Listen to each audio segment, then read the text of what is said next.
कभी कभी जिंदगी में हम इतने उलझ जाते हैं कि हमें समझ ही नहीं आता कौन सा रास्ता सही है और कौन सा बस एक बोझ बन चुका है। हम सोचते हैं कि दुनिया हमारे खिलाफ है, पर असली जंग तो हमारे अपने मन के अंदर चल रही होती है।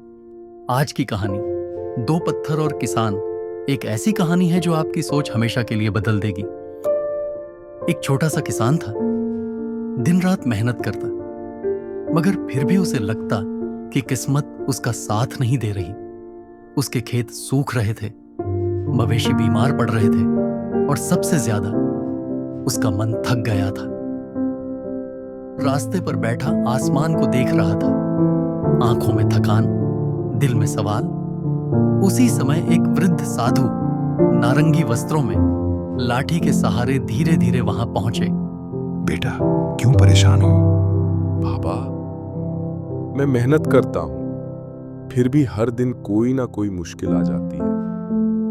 कभी फसल खराब, कभी बरसात नहीं, कभी मन अशांत। क्या यही जीवन है? साधु मुस्कुराए। उन्होंने अपनी झोली से दो पत्थर निकाले, एक भारी और एक हल्का। ये लो बेटा, ये दो पत्थर।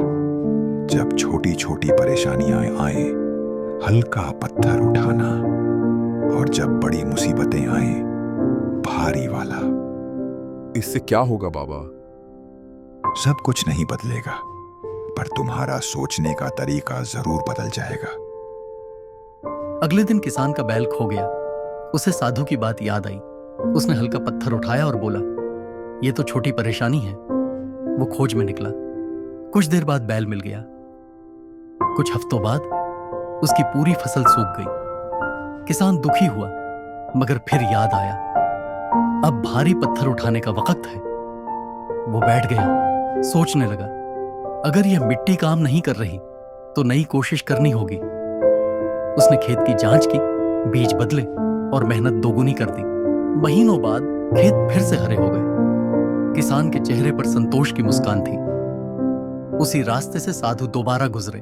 उन्होंने किसान को देखा, अब वो वही इंसान नहीं था। तो बेटा, पत्थरों का क्या हुआ? बाबा, पत्थर तो वैसे ही हैं, बस अब मेरा मन हल्का हो गया है।